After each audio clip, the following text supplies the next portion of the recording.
back in time and think what women's role was in society in the 60s and even 70s, it was hiding at home often, behind the apron strings, being ready for their partner at home. It's so important and crucial that women have a role in society, and it's the right role for them. We need to have more of a presence. We need to be able to take control. And often, with the turmoil of hormones that happens during the perimenopause, our life goes into this chaos and we can't see through it. But actually, there are ways that we can be the person that we want to be. We shouldn't be withdrawn and hiding from society just because we're menopausal. But also, we don't need to be defined by our menopause. I don't want to be known as a menopausal woman. If I wasn't a menopause specialist, I wouldn't even think about my menopause anymore, because I'm very fortunate I don't have any symptoms. I feel really healthy. And that's the way other people should be looking at their menopause. It shouldn't be something that defines them. It should be something that empowers them. So then going forwards, we can really be very positive and have as good a life as we want to.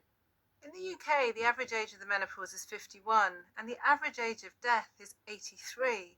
So that means around 30 years is spent in the menopause. So for many women, it's around a third of our lives. There are a lot of women who have an early menopause when they're even younger, so that's decades of being menopausal. We've got to make sure that it's a really positive time of our lives. I think it's a time where we can really be the best version of ourselves. We've got more life experience behind us. We've got more knowledge. We've got more ambition often, but we're often pulled back by our hormones or lack of hormones. So it's a time where we really need to collect as much information as we can that's evidence-based. We need to work out what's right for ourselves. We need to ignore some of the noise that's going on around us and think, what is right for us? How can I live the best life? And how can I live the healthiest life as well? There are so many things that are outside our control that determine how happy we are, or how successful we are, or how much money we have, or who our friends and family are. But actually, the older I get, the more selfish I get. I am in control of what I do. I can decide how I exercise, how I eat, what I eat, who I talk to, even how hard or how not hard I work, depending on how I feel. I'm a menopausal woman, and I've made choices, and I feel we all should be able to have choices. Choices that can help us live the best version of ourselves, the healthiest way that we can. But not everybody has to make the same choices. I personally choose to do yoga regularly. Other people would hate yoga. They would much prefer to go running or swimming or cycling. I've chosen to have certain foods. I don't eat processed foods. I eat very healthily. Other people, eating certain foods is a great comfort and gives them a lot of pleasure. And that's fine. We shouldn't be judging people. We should be deciding what's right for us. And our decisions might change with time, sometimes with life experiences. When I was perimenopausal, I felt absolutely dreadful. I thought there was no way I was ever going to improve. There was no way that I could continue working as a doctor. There's no way that I could read scientific papers. But actually, when you have something back, you can actually reflect and think, goodness, that was something that I would never want to experience again. This is a really good news story. We know what the menopause is. We know that there's treatment, and the treatment's actually very cheap. It's very cost effective. It's cost effective because it helps us stay at work.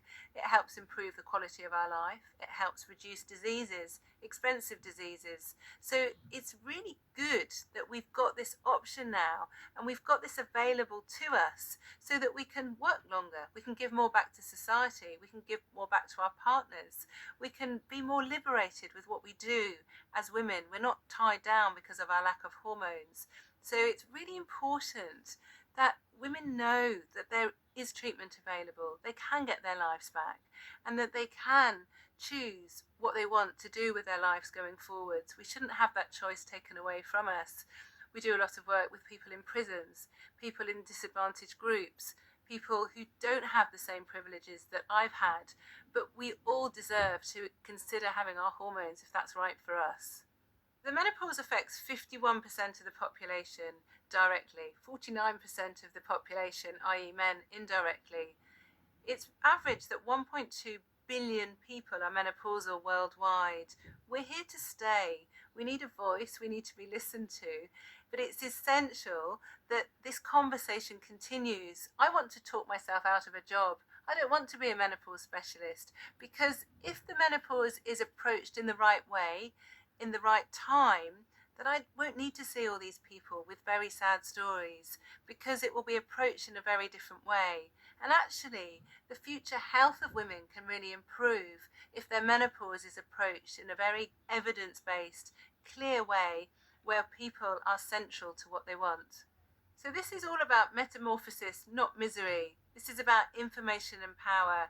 I'm really grateful that you've stayed with us in the course. You've learnt a lot. Every one of you that have watched this will be able to help other people. And that's crucial for improving the health of women.